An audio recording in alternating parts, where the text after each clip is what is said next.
ಓಂ ಶ್ರೀ ಗುರು ಬಸವಲಿಂಗಾಯ ನಮಃ. ಸರ್ವರಿಗೂ ಶರಣು ಶರಣಾರ್ಥಿ. ಉಳ್ಳವರು ಶಿವಾಲಯ ಮಾಡುವರು, ಉಳ್ಳವರು ಶಿವಾಲಯ ಮಾಡುವರು. ನಾನೇನ ಮಾಡಲಿ ಬಡವನಯ್ಯ, ನಾನೇನ ಮಾಡಲಿ ಬಡವನಯ್ಯ. ಉಳ್ಳವರು ಶಿವಾಲಯ ಮಾಡುವರು, ಉಳ್ಳವರು ಶಿವಾಲಯ ಮಾಡುವರು. ಎನ್ನ ಕಾಲೇ ಕಂಬ ದೇಹವೇ ದೇಗುಲ, ಶಿರವೇ ಹೊನ್ನಿನ ಕಳಶವಯ್ಯ. ಎನ್ನ ಕಾಲೇ ಕಂಬ ದೇಹವೇ ದೇಗುಲ, ಶಿರವೇ ಹೊನ್ನಿನ ಕಳಶವಯ್ಯ. ಕೂಡಲ ಸಂಗಮ ದೇವ ಕೆಳಯ್ಯ. ಓಂ ಶ್ರೀ ಗುರು ಬಸವಲಿಂಗಾಯ ನಮಃ. ಸೃಷ್ಟಿಕರ್ತ ಪರಮಾತ್ಮನನ್ನು, ವಿಶ್ವಗುರು, ಸ್ತ್ರೀ ಕುಲೋದ್ಧಾರಕ, ಮನುಕುಲೋದ್ಧಾರಕ, ಕ್ರಾಂತಿಯೋಗಿ ಹಾಗೂ ಮಂತ್ರ ಪುರುಷ ಅಪ್ಪ ಬಸವಣ್ಣನವರನ್ನು ಹಾಗೂ ಬಸವಾದಿ ಶಿವಶರಣರನ್ನು ಮನದಲ್ಲಿ ಸ್ಮರಿಸುತ್ತಾ, ನಮ್ಮ ಶ್ರೀ ಗುರು ಬಸವ ಮಹಾಮನೆಯ ಕರ್ತೃ ಆಗಿರ್ತಕ್ಕಂಥ ನಮ್ಮ ನಿಮ್ಮೆಲ್ಲರ ಪೂಜ್ಯರಾದ ಹೃದಯ ಕಮಲದಿಂದ ಅವರ ಪಾದಗಳಿಗೆ ನಮಸ್ಕರಿಸುತ್ತಾ, ಈ ಬೆಳಗಿನ ಶುಭ ಸತ್ಸಂಗದಲ್ಲಿ ಭಾಗಿಯಾಗಿರ್ತಕ್ಕಂಥ ತಮ್ಮೆಲ್ಲರಿಗೂ ಭಕ್ತಿಪೂರ್ವಕ ಶರಣು ಶರಣಾರ್ಥಿಗಳು. ನೋಡಿ, ಆರೋಗ್ಯ ಅಂದ ತಕ್ಷಣ ಎಲ್ಲರಿಗೂ ಏನೋ ಒಂದು ಭಾವನೆ ಬರುತ್ತೆ, ಪ್ರತಿಯೊಬ್ಬರಿಗೂ ಅಲ್ವಾ? ಆರೋಗ್ಯ ಯಾರಿಗ್ ಬೇಡ ಹೇಳಿ? ಪ್ರತಿಯೊಬ್ಬರಿಗೂ ಕೂಡ ಆರೋಗ್ಯ ಇವತ್ತು ಬೇಕೇ ಬೇಕು. ಸೊ ಇವತ್ತು ಅಂತಲ್ಲ, ನಾವು ಯಾವಾಗ ಈ ಒಂದು ಭೂಮಿಗೆ ಜನ್ಮ ತಾಳಿ ಬರ್ತೀವಿ, ಪ್ರತಿಯೊಬ್ರು ಕೂಡ ಆರೋಗ್ಯವನ್ನ ಅಪೇಕ್ಷೆ ಇಟ್ಕೊಂಡೆ ನಾವು ಇವತ್ತು ಬದುಕ್ತಾ ಇರ್ತೀವಿ. ಪ್ರತಿದಿನ ಪ್ರತಿ ಕ್ಷಣ ನಮ್ಗೆಲ್ಲರಿಗೂ ಆರೋಗ್ಯ ಬೇಕೇ ಬೇಕು ಅಲ್ವಾ? ಸೊ ಆರೋಗ್ಯ ಬೇಕು ಅಂತ ನಾವು ಬಯಸ್ತಾ ಇರ್ಬೇಕಾದ್ರೆ, ಸೊ ಆರೋಗ್ಯಕ್ಕೆ ಪೂರಕವಾದ ವಾತಾವರಣ ಇರಬಹುದು, ನಮ್ಮ ನಡವಳಿಕೆ ಇರಬಹುದು, ಅಥವಾ ನಮ್ಮ ಜೀವನ ಪದ್ಧತಿ ಇರಬಹುದು. ಪ್ರತಿಯೊಂದು ಕೂಡ ಇವತ್ತು ತುಂಬಾ ಒಂದು ಮುಖ್ಯವಾದ ಪಾತ್ರವನ್ನ ವಹಿಸುತ್ತೆ. ಸೊ ಆ ಒಂದು ನಿಟ್ಟಿನಲ್ಲಿ ನಾವೆಲ್ಲರೂ ಇವತ್ತು ಪ್ರಯತ್ನಶೀಲರ ಆಗಿ ಇದೀವಾ ಅಂತ ನಾವು ನೋಡಿದಾಗ ಖಂಡಿತ ಇಲ್ಲ ಅಂತಾನೆ ಹೇಳ್ಬೇಕು. ಅದು ನಾನ್ ಮಾತ್ರ ಹೇಳ್ತೆ. ಯಾಕಂದ್ರೆ ನಾವು ಆರೋಗ್ಯಕ್ಕೆ ಪೂರಕವಾದ ವಾತಾವರಣದಲ್ಲಿ ಬದುಕ್ತಾ ಇದ್ದೀವಿ ಅನ್ಕೊಂಡ್ರು ಕೂಡ, ಆರೋಗ್ಯಕ್ಕೆ ಪೂರಕವಾದ ಒಂದು ಆಹಾರವನ್ನ ಸೇವಿಸ್ತಾ ಇದ್ದೀವಿ ಅನ್ಕೊಂಡ್ರು ಕೂಡ, ಸೊ ಆ ಒಂದು ನಿಟ್ಟಿನಲ್ಲಿ ಒಂದು ಪ್ರಯತ್ನ ಪೂರ್ವಕವಾಗಿ ಒಂದು ಪ್ರಯತ್ನ ಇವತ್ತು ನಾವು ಮಾಡ್ತಾ ಇಲ್ಲ. ಸೊ ಯಾಕಪ್ಪ ಅಂತಂದ್ರೆ, ನಾವು ನೀವೆಲ್ಲರೂ ನೋಡ್ತಾ ಇದೀವಿ, ನಮ್ಮ ಮನೆಗಳಲ್ಲಿ ಇರಬಹುದು, ನಮ್ಮ ನೆರೆಹೊರೆಯಲ್ಲಿ ಇರ್ಬೋದು ಕೂಡ ಇವತ್ತು ಅನಾರೋಗ್ಯದಿಂದ ಬಳಲ್ತಾ ಇರ್ತಕ್ಕಂಥ ಸಾಕಷ್ಟು ನಾವು ಜನರನ್ನ ನಾವು ನೋಡ್ತಾ ಇದ್ದೀವಿ. ಸ್ವತಃ ನಮಗೂ ಕೂಡ ಆರೋಗ್ಯ ಅನ್ನೋದು ಒಂದೊಂದ್ ದಿನ ಕೈ ಕೊಡುತ್ತೆ. ಸೊ ಆರೋಗ್ಯ ಅಂದ್ರೆ ಆರೋಗ್ಯ ಅನಾರೋಗ್ಯ ಎರಡೂ ಕೂಡ ಇವತ್ತು ಒಂದು ನಾಣ್ಯದ ಎರಡು ಮುಖಗಳಿದ್ದಾಗೆ. ಸೊ ಯಾರಿಗೂ ಆರೋಗ್ಯ ಕೆಡೋದೇ ಇಲ್ವಾ ಅಂತ ನಾವು ನೋಡಿದಾಗ, ಪ್ರತಿಯೊಬ್ಬರಿಗೂ ಕೂಡ ಅನಾರೋಗ್ಯ ಅನ್ನೋದು ಒಂದಲ್ಲ ಒಂದು ದಿನ ಬರೋದೇ. ಯಾಕಪ್ಪ ಅಂದ್ರೆ ನಾವೆಲ್ಲರೂ ಒಂದು ಎಲ್ರಿಗೂ ಹೊಟ್ಟೆ ಇದೆ ಅಲ್ವಾ? ನಮ್ಮೆಲ್ಲರಿಗೂ ಹೊಟ್ಟೆ ಇದೆ. ಸೊ ಹೊಟ್ಟೆ ಇದೆ ಅಂದ್ಮೇಲೆ ನಮಗೆ ಆರೋಗ್ಯ ಏನು ಕಾಯಿಲೆ ಬಂದೇ ಬರುತ್ತೆ. ಸೊ ಒಂದು ವಚನವನ್ನು ಇವತ್ತು ನಾವು ನೋಡೋಣ. ಆರೋಗ್ಯಕ್ಕೆ ಸಂಬಂಧಪಟ್ಟ ಪ್ರಸಿದ್ಧವಾದ ವಚನ, ನೀವೆಲ್ಲರೂ ಕೇಳಿರ್ತೀರಾ. ವಿಶ್ವಗುರು ಬಸವಣ್ಣನವರದ ಒಂದು ಪ್ರಸಿದ್ಧವಾದ ವಚನ, ಆರೋಗ್ಯಕ್ಕೆ ಸಂಬಂಧಪಟ್ಟ ತುಂಬಾ ಅದ್ಭುತವಾದ ವಚನ, ತುಂಬಾ ಒಂದು ಅರ್ಥಗರ್ಭಿತವಾದ ವಚನ. ಆ ವಚನ ಹೀಗಿದೆ: ಒಡಲುಗೊಂಡು ಹುಟ್ಟಿದ ಘಟಕ್ಕೆ ಅಷ್ಟೋತ್ತರ ಶತವ್ಯಾಧಿ, ಅದಕ್ಕೆ ನಾನಾ ಔಷಧಿಯ ತಂದು ಹೊರೆವರು. ನಾನಾ ಪರಿಯಲಿ ಹೊರೇನು, ಅದೇನು ಕಾರಣವೆಂದಡೆ ಭವರೋಗ ವೈದ್ಯ ಭವಹರನೆಂಬ ಬಿರುದು ನಿಮ್ಮದಾಗಿ, ನಿಮ್ಮ ಪುರಾತನರ ಪ್ರಸಾದವಲ್ಲದೆ ಅನ್ಯವ ಕೊಂಡಡೆ ಆಣೆ ನಿಮ್ಮಾಣೆ ಕೂಡಲ ಸಂಗಮ ದೇವ. ನೋಡ್ರಿ ಎಷ್ಟು ಅದ್ಭುತವಾಗಿದೆ ಈ ವಚನ. ಈ ವಚನದಲ್ಲಿ ಅಪ್ಪ ಬಸವಣ್ಣನವರು ಹೇಳ್ತಾರೆ, ಒಡಲುಗೊಂಡು ಹುಟ್ಟಿದ ಘಟಕ್ಕೆ ಅಷ್ಟೋತ್ತರ ಶತವ್ಯಾಧಿ. ನೋಡ್ರಿ 12ನೇ ಶತಮಾನದಲ್ಲೇ ಹೇಳಿದ್ದಾರೆ. ನಾವು ಹೇಳ್ತಿರ್ತೀವಿ ಏನಾದ್ರೂ ಒಂದು ತಲೆನೋವು ಬಂತಂತ ತಿಳ್ಕೊಳ್ರಿ, ಕಾಲು ಬಂತಂತ ತಿಳ್ಕೊಳ್ರಿ, ಅಥವಾ ಜ್ವರ ಬಂತಂತ ತಿಳ್ಕೊಳ್ರಿ, ಅಥವಾ ನಿರಂತರವಾದ ದೀರ್ಘ ಕಾಯಿಲೆಗಳು ನಮಗ್ ಬಂದ್ವು ಅಂತ ತಿಳ್ಕೊಂಡಾಗ ನಾವೇನ್ ಮಾಡ್ತೀವಿ, ಯಾಕಪ್ಪ ನಾವ್ ಎಷ್ಟು ಚೆನ್ನಾಗಿ ಬದುಕ್ತೀವಿ, ಎಷ್ಟು ಒಳ್ಳೊಳ್ಳೆ ಆಹಾರ ತೆಗೆದುಕೊಳ್ತೀವಿ, ಮತ್ತೆ ಎಷ್ಟು ಬೆಳಗ್ಗೆ ಬೇಗ ಎದ್ದೇಳ್ತೀವಿ, ಆದ್ರೂ ಕೂಡ ನನಗೆ ಯಾಕೆ ಈ ಕಾಯಿಲೆ ಬಂತು, ಯಾಕೆ ನನಗೆಲ್ಲ ಈ ನೋವು ಅಂತ ಪ್ರತಿಯೊಬ್ರು ನಾವ್ ಅಂತೀವಲ್ವಾ. ಏನೇ ಒಂದ್ ತೊಂದ್ರೆ ಬಂದ್ರು ಯಾಕೆ ನನಗೆ ಈ ರೀತಿ ಕಾಯಿಲೆ ಬಂತು, ದೊಡ್ಡ ಕಾಯಿಲೆ ಬಂತು ತಿಳ್ಕೊಡ್ರಿ, ನಾವ್ ಎಷ್ಟು ಒಳ್ಳೊಳ್ಳೆ ಕೆಲಸ ಮಾಡಿದ್ದೀವಿ, ಚೆನ್ನಾಗೇ ಬದುಕ್ತಾ ಇದ್ದೀವಿ, ಆದ್ರೂ ನನಗೆ ಯಾಕೆ ಕಾಯಿಲೆ ಬಂತು ಅಂತ ನಾವ್ ಹೇಳ್ತಾ ಇರ್ತೀವಿ. 12ನೇ ಶತಮಾನ ನೋಡ್ರಿ, ಕಾಯಿಲೆ ಅನ್ನೋದು ಇವತ್ತು ಮನುಷ್ಯನಾಗಿ ಹುಟ್ಟಿ ಬಂದಂತ ಪ್ರತಿಯೊಬ್ಬ ಮನುಷ್ಯನಿಗೂ ಕೂಡ. ಯಾಕೆಂದ್ರೆ ನಾವೆಲ್ಲರೂ ಇವತ್ತು ಹೊಟ್ಟೆ ಹೊತ್ಕೊಂಡು ಹುಟ್ಟು ಬಂದಿದ್ದೀವಿ. ಇಲ್ಲಿ ಹೇಳ್ತಾರೆ ಬಸವಣ್ಣನವರು, ಒಡಲುಗೊಂಡು ಹುಟ್ಟಿದ ಘಟಕ್ಕೆ. ನೋಡ್ರಿ 12ನೇ ಶತಮಾನದಲ್ಲೂ ಕೂಡ ಕಾಯಿಲೆ ಅನ್ನೋದು ಇತ್ತು. ಯಾಕೆಂದ್ರೆ ನಾವೆಲ್ಲರೂ ಮನುಷ್ಯರು ಅಲ್ವಾ. ಸೊ ಇವಾಗ ಒಡಲುಗೊಂಡು ಹುಟ್ಟಿದ ಘಟಕ್ಕೆ ಅಷ್ಟೋತ್ತರ ಶತವ್ಯಾಧಿ. ಒಡಲು ಅಂದ್ರೆ ಹೊಟ್ಟೆ, ಘಟ ಅಂದ್ರೆ ಶರೀರ. ಈ ನಮ್ಮ ಶರೀರದಲ್ಲಿ ಏನು ನಮ್ಮ ಇವತ್ ಭಗವಂತ ನಮ್ಗೇನ್ ಈ ಒಂದು ದೇಹವನ್ನ ಕೊಟ್ಟು ಕಳ್ಸಿದನಲ್ಲ, ಈ ದೇಹದಲ್ಲಿ ಸಾಕಷ್ಟು ಅಂಗಾಂಗಗಳಿದಾವೆ. ಎಲ್ಲಾ ಅಂಗಾಂಗಗಳಲ್ಲಿ ತುಂಬಾ ಮುಖ್ಯವಾದ ಪಾತ್ರ ನಿರ್ವಹಿಸ್ತಕ್ಕಂತ ಅಂಗ ನಮ್ಮೆಲ್ಲರಲ್ಲೂ ಇರೋದಂದ್ರೆ ಹೊಟ್ಟೆ ಅಲ್ವಾ. ನಮಗೆಲ್ಲರಿಗೂ ಹೊಟ್ಟೆ ಇದೆ. ಸೊ ಹೊಟ್ಟೆ ಹೊಟ್ಕೊಂಡು ನಾವು ಇವತ್ತು ಭೂಮಿ ಮೇಲೆ ಬಂದಿದ್ದೀವಿ ಅಂತಂದ್ಮೇಲೆ, ಒಡಲುಗೊಂಡು ಹುಟ್ಟಿದ ಘಟಕ್ಕೆ ಅಷ್ಟೋತ್ತರ ಶತವ್ಯಾಧಿ. ಶತವ್ಯಾಧಿ ಅಂದ್ರೆ 108 ಕಾಯಿಲೆಗಳು. ನಾವೆಲ್ಲರೂ ದಿನಂಪ್ರತಿ ಹೇಳ್ತಾ ಇರ್ತೀವಿ ಮಾತಾಡುವಾಗ ಲೋಕಾರೂಢಿಯಲ್ಲಿ, ಅಯ್ಯೋ ಹೋಗಪ್ಪ ನನಗೇನು, ಯಾರಿಗಾದ್ರೂ ಸಹಾಯ ಮಾಡ್ಬೇಕು, ಯಾರ್ದಾದ್ರೂ ನೋವು ಏನಾದ್ರು ನೋಡಿದಾಗ ಸಾಮಾನ್ಯವಾಗಿ ಮನಸ್ಸಲ್ಲಿ ಅನ್ಕೊಂತೀವಿ ಅಥವಾ ಬಾಯಿ ಬಿಟ್ಟು ಹೇಳ್ತಾ ಇರ್ತೀವಿ, ಅಯ್ಯೋ ನಮ್ಗೆ 108 ಕಾಯಿಲೆ ಹೋಗಪ್ಪ, ಏನ್ ಅವ್ರದ್ ನೋಡೋಣ ಅಂತ ಹೇಳ್ತಿರ್ತೀವಲ್ಲ. ಸೊ 108 ತಾಪತ್ರಯ ಅಂತ ಹೇಳ್ತಿರ್ತೀವಲ್ಲ. ಸೊ ಈಗ ಇಲ್ಲಿ ಹೇಳೋದು 108 ಕಾಯಿಲೆಗಳು, ಅಷ್ಟೋತ್ತರ ಶತವ್ಯಾಧಿ. ಇವತ್ತು ನಾವು ಹೊಟ್ಟೆ ತಗೊಂಡು ಭೂಮಿ ಮೇಲೆ ಬಂದಿದೀವಿ ಅಂದ್ರೆ 108 ಕಾಯಿಲೆ ಬಂದೇ ಬರುತ್ತೆ ಅಂತ ಅವತ್ತೇ ಏನು ಬಸವಣ್ಣವ್ರು ಹೇಳ್ಬಿಟ್ಟಿದ್ದಾರೆ. ಸೊ ಹಾಗಾಗಿ ನಾವ್ ಇವತ್ತು ಏನೇ ನಮ್ಗೆ ಕಾಯಿಲೆ ಬರ್ಲಿ, ಏನೇ ಆರೋಗ್ಯ ತೊಂದ್ರೆ ಬಂದ್ರು ಕೂಡ ಫಸ್ಟ್ ನಾವು ಅದನ್ನ ಒಪ್ಕೊಳ್ಳೋದನ್ನ ಕಲ್ತ್ಕೋಬೇಕು. ಸೊ ಬಂದಿದೆ, ಯಾಕೆ ಬಂದಿದೆ, ಕಾರಣ ಏನು ಕೇಳಂಗಿಲ್ಲ. ಕಾರಣ ಇಲ್ದೆ ಯಾವುದು ಕೂಡ ಇವತ್ತು ನಮಗೆ ಬರೋದಿಲ್ಲ. ಇವತ್ತು ಸಮಸ್ಯೆ ಇರಬಹುದು, ಆರೋಗ್ಯ ತೊಂದ್ರೆ ಇರಬಹುದು, ಕಾರಣ ಯಾಕಂದ್ರೆ ನಾವೇನೋ ಒಂದು ಮಿಸ್ಟೇಕ್ ಮಾಡಿರ್ತೀವಿ ನಮಗ್ ಗೊತ್ತಿಲ್ದಿರ. ಸೊ ತಪ್ಪು ಮಾಡೋದು ಸಹಜ, ಮನುಷ್ಯನ ಸಹಜ ಗುಣ. ಸೊ ಅದಕ್ಕೆ ಬೇಕಾದಂತ ಪರಿಹಾರ ಸಾಕಷ್ಟು ಇರ್ತಾವ. ಆ ನಿಟ್ಟಿನಲ್ಲಿ ಇವತ್ತು ನಾವೆಲ್ಲರೂ ಚಿಂತನೆ ಮಾಡ್ಬೇಕಾದ ಅಗತ್ಯ ಬಂದಿದೆ. ಹಾಗೆ ಮುಂದೆ ಹೇಳ್ತಾರೆ, ಒಡಲುಗೊಂಡು ಹುಟ್ಟಿದ ಘಟಕ್ಕೆ ಅಷ್ಟೋತ್ತರ ಶತವ್ಯಾಧಿ. ಸೊ ಈಗ 108 ಕಾಯಿಲೆ ಬಂದ್ಮೇಲೆ ಅವ್ರು ಹೇಳ್ತಾರೆ, ಅದಕ್ಕೆ ನಾನಾ ಔಷಧಿಯ ತಂದು ಹೊರೆವರು. ನೋಡ್ರಿ ಅವ್ರು ಹೇಳ್ತಾರೆ ನಾನಾ ಔಷಧಿ. ಇವಾಗ ಅವ್ರು ಹೇಳೋದೇನಂದ್ರೆ, ಏನಪ್ಪಾ ಮಾಡ್ತೀವಿ, ತಲೆನೋವು ಬಂದ್ಬಿಟ್ರೆ ಪಕ್ಕದಲ್ಲಿ ಯಾವ್ದೋ ಒಂದು ಕಿರಾಣಿ ಸ್ಟೋರ್ ಇದೆ, ಒಂದೊಂದ್ ಮಾತ್ರೆ ನಮಗೆ ಗೊತ್ತಿರುತ್ತೆ, ನಾವು ಸ್ವತಃ ಡಾಕ್ಟರ್ ಆಗ್ಬಿಟ್ಟಿರ್ತೀವಿ. ಸೊ ನಮ್ಗೆ ಏನಪ್ಪಾ ಕಾಯಿಲೆ ಬಂದ್ರೆ ತಕ್ಷಣ ಹೋಗ್ಬೇಕು. ಸ್ವಲ್ಪ ಇವತ್ತು ನಮ್ಮಲ್ಲಿ ತಾಳ್ಮೆ ಇಲ್ಲ. ತಲೆನೋವು ಬಂದ್ಬಿಟ್ರೆ 10 ನಿಮಿಷದಲ್ಲಿ 1 ಗಂಟೆಲಿ ಹೋಗ್ಬಿಡ್ಬೇಕು. ಅದು ಹೇಗಪ್ಪ ಹೋಗುತ್ತೆ, ಅದು ಸಾಧ್ಯನಾ? ಸೊ ಅದನ್ನ ಹೋಗಿಸ್ಕೊಳಕ್ ನಾವೇನ್ ಮಾಡ್ತೀವಿ, ಔಷಧಿಯನ್ನ ತಗೊಂಡ್ಬಿಡ್ತೀವಿ ಅಂತ ಹೇಳ್ತಾರೆ. ನಾನಾ ಔಷಧಿಯ ತಂದು ಹೊರೆವರು. ತಲೆನೋವು ಬಂದ್ರೆ ಮಾತ್ರೆ ತಗೊಳ್ಳೋದು, ವ್ಯಾಸಗುರನ್ ತಗೋತಾರೆ, ಕೆಲವೊಬ್ರು ಪೇನ್ ಕಿಲ್ಲರ್ಸ್ ತಗೋತಾರೆ. ಮೊಣಕಾಲ್ ನೋವು ಪೇನ್ ಕಿಲ್ಲರ್ಸ್ ನಮ್ಮ ಮನೆಯಲ್ಲೂ ನಾವು ತಗೊಂಡಿರ್ತೀವಿ, ಅಥವಾ ನಮ್ಮ ಮನೆಯಲ್ಲಿ ಇದ್ದಂತ ಮೆಂಬರ್ಸ್ ತಗೊಂಡಿರ್ತಾರೆ. ಸಾಕಷ್ಟು ಜನ ನಾವು ಕೇಳಿರ್ತೀವಿ. ಸೊ ಈ ರೀತಿ ತಗೊಳ್ಳದೆ ಅವ್ರು ಹೇಳ್ತಾರೆ, ನಾನಾ ಔಷಧಿಯ ತಂದು ಹೊರೆವರು, ನಾನಾ ಪರಿಯಲ್ಲಿ ಹೊರೆಯೇನು. ಹಾಗೆ ಹೇಳ್ತಾರೆ ನೋಡ್ರಿ ಈ ಮುಂದಿನ ವಾಕ್ಯದಲ್ಲಿ, ಈ ವಚನದ ಒಂದು ತಿರುಳು. ಭವರೋಗಹರ ವೈದ್ಯ, ಭವರೋಗ ವೈದ್ಯ ಭವಹರನೆಂಬ ಬಿರುದು ನಿಮ್ಮದಾಗಿ. ಅಂದ್ರೆ ಅಲ್ಲಿ ಪರಮಾತ್ಮನ ಮುಂದೆ ಅವರು ನಿವೇದನೆ ಮಾಡ್ಕೊಳ್ತಾ ಇದ್ದಾರೆ ಅಪ್ಪ ಬಸವಣ್ಣನವರು. ಏನಪ್ಪಾ ಅಂದ್ರೆ, ಭವ ಅಂದ್ರೆ ಹುಟ್ಟು.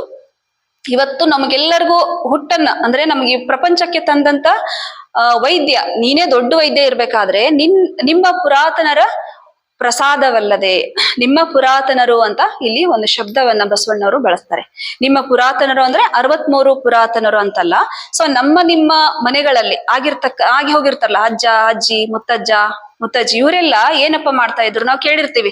ಇವತ್ತಿಗೂ ಕೂಡ ಕೆಲವೊಬ್ರು ಮನೆಯಲ್ಲಿ 4, 5, 10 ಶತಮಾನದ ಅಜ್ಜಿಯರು ಇರ್ತಾರೆ. 104, 107, ಸೊ 98, 99 ವಯಸ್ಸಾದವ್ರು ಹಿರಿಯರು ಇರ್ತಾರಲ್ಲ. ಸೊ ಅವ್ರಿಗೆಲ್ಲ ಕೇಳ್ರಿ ನೀವು, ಅವ್ರು ಏನಾದ್ರೂ ಒಂದು ತೊಂದ್ರೆ ಬಂದ್ರೆ, ತಲೆನೋವು ಬಂತಂತ ತಿಳ್ಕೊಳ್ರಿ, ಮೊಣಕಾಲ್ ನೋವು ಏನೋ ಒಂದು ಪೇನ್ ಬಂತ ಅವ್ರು ಏನ್ ಮಾಡ್ತಾರೆ, ಮನೆ ಮದ್ದುಗಳನ್ನ ಮಾಡ್ಕೊಳ್ತಾರೆ. ಕೇಳ್ತಿರಲ್ಲ, ಆಸ್ಪತ್ರೆಗೆ ಹೋಗೋಣ ಬಾ ಅಂತಂದ್ರೆ ಬೇಡ ಅಂತ ಹೇಳ್ತಾರೆ.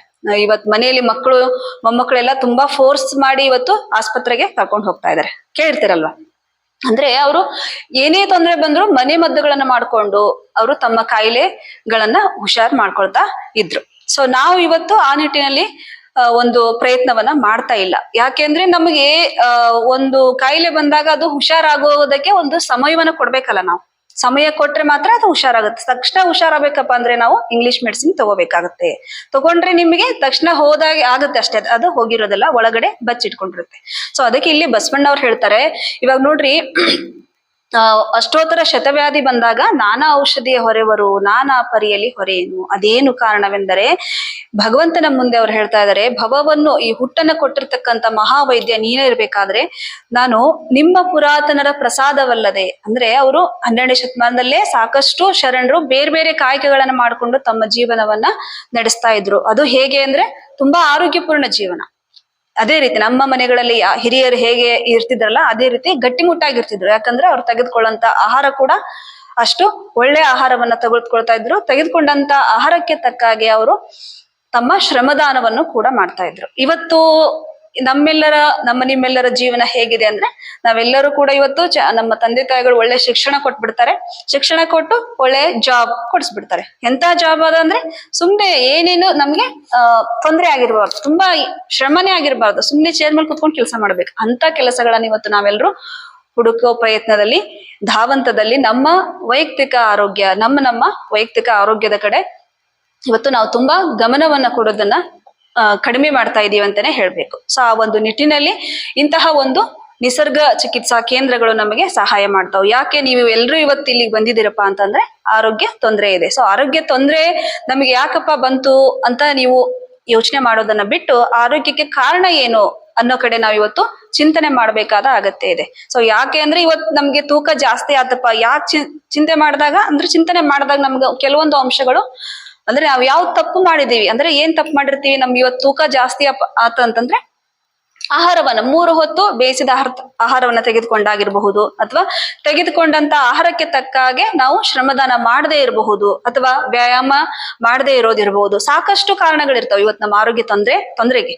ಸೊ ಆ ಒಂದು ತಪ್ಪುಗಳನ್ನ ಇವತ್ತು ನಾವು ಸಡನ್ ಆಗಿ, ಯಾಕಂದ್ರೆ ನಾವು ಚಿಕ್ಕ ವಯಸ್ಸಲ್ಲಿ ನಮ್ಮ ತಂದೆ ತಾಯಿಗಳು ಅದನ್ನ ಹೇಳ್ಕೊಟ್ಟಿರೋದಿಲ್ಲ. ಅದೇ ರೀತಿ ನಮ್ಮ ಶಿಕ್ಷಣದಲ್ಲೂ ಕೂಡ ಬೆಳಗ್ಗೆ ಬೇಗ ಎದ್ದೇಳು, ಬೇಗ ವ್ಯಾಯಾಮ ಮಾಡು, ಯೋಗ ಎಲ್ಲ ಈಗ ಒಂದು 10-12 ವರ್ಷದಿಂದ ಈಗ ಯೋಗ ಬಂತು. ಏನು ಅಂತಾರಾಷ್ಟ್ರೀಯ ಯೋಗ ದಿನವನ್ನಾಗಿ ಮಾಡಿದ್ರು. ಸೊ ಮೊದಲೆಲ್ಲ ಪುರಾತನ ಕಾಲದಿಂದನೂ ಕೂಡ ಯೋಗ ಪದ್ಧತಿ ಇತ್ತು. ಸೊ ಯೋಗ ಜೀವನವನ್ನ ಹಿಂದಿನ ಕಾಲದ ಜನ ಮಾಡ್ತಾ ಇದ್ರು. ಬಟ್ ಇವಾಗಿನ ಜನ ಯೋಗ ಜೀವನವನ್ನ ಮಾಡ್ತಾ ಇಲ್ಲ. ಅಂದ್ರೆ ಐಷಾರಾಮಿ ಜೀವನವನ್ನ ಇವತ್ತು ನಾವೆಲ್ಲರೂ ಬಯಸ್ತಾ ಇದ್ದೀವಿ. ಆ ಒಂದು ಜೀವನದ ಕಳೆಯೋದ್ರಲ್ಲಿ ನಾವು ನಮ್ಮ ವೈಯಕ್ತಿಕ ಆರೋಗ್ಯ ಅಂದ್ರೆ ತುಂಬಾ ಸಿಂಪಲ್, ತುಂಬಾ ಸರಳ ಇರುತ್ತೆ. ಅದನ್ನ ನಾವು ತುಂಬಾ ಕಾಂಪ್ಲಿಕೇಟ್ ಇವತ್ತು ನಾವು ಮಾಡ್ಕೊತಾ ಇದೀವಿ. ಯಾಕೆಂದ್ರೆ ತುಂಬಾ ಸರಳ ಅಂತ ಏನಪ್ಪಾ ಅಂತಂದ್ರೆ ಆರೋಗ್ಯ ಅಂದ ತಕ್ಷಣ ಆರೋಗ್ಯ ಪದಕ್ಕೆ ಸಾಕಷ್ಟು ಅರ್ಥ ಇದೆ.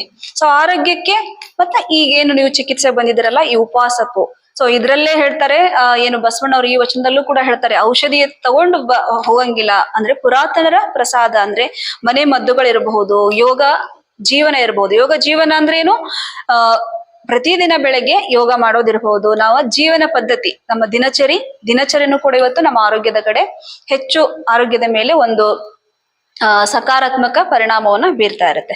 ಸೊ ಆ ಒಂದು ನಿಟ್ಟಿನಲ್ಲಿ ಇವತ್ತು ಯೋಗವನ್ನ ಕಲ್ತ್ಕೊಂಡಿರಬಹುದು. ನೀವೇನೀಗ ಇಲ್ಲಿಗೆ ಬಂದಿದ್ದಾರಲ್ಲ ಉಪವಾಸನೂ ಕೂಡ ಆರೋಗ್ಯ ಮತ್ತು ಉಪವಾಸಕ್ಕೂ ಕೂಡ ಅವಿನಾಭಾವ ಸಂಬಂಧ ಇದೆ. ಕೆಲವೊಬ್ರ ಮನಸ್ಸಲ್ಲಿ ಇರುತ್ತೆ, ಉಪವಾಸ ಮಾಡಿದ್ರೆ ಹೇಗೆ ನಮ್ಮ ಕಾಯಿಲೆ ಹುಷಾರಾಗುತ್ತೆ. ಕೆಲವೊಬ್ರು ಅಕ್ಕಪಕ್ಕದವ್ರಿಗೆಲ್ಲ ಕೇಳ್ಕೊಂಡು ಕೂಡ ಬಂದಿರ್ತಾರೆ, ಹಾಗೆ ಬಂದಿರೋದಲ್ಲ, ಅಲ್ಲಿ ರಿಸಲ್ಟ್ ಇದೆಯಾ, ಹುಷಾರಾಗುತ್ತಾ, ಉಪವಾಸ ಮಾಡಿದ್ರೆ ಹೇಗೆ ಕಾಯಿಲೆ ಹುಷಾರಾಗುತ್ತೆ. ಕೆಲವೊಂದು ಡೌಟ್ಸ್ ಇರುತ್ತೆ.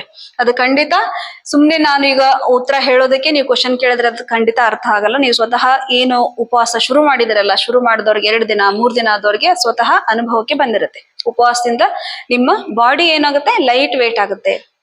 ಅದ್ರ ಜೊತೆಗೆ ನಿಮ್ಮ ಒಳಗಿರ್ತಕ್ಕಂಥ ಶಕ್ತಿ ಇರುತ್ತಲ್ಲ, ಪ್ರತಿಯೊಬ್ಬರಲ್ಲೂ ಕೂಡ ಒಂದು ಪ್ರಾಣ ಶಕ್ತಿ ಅಂತ ಇರುತ್ತೆ.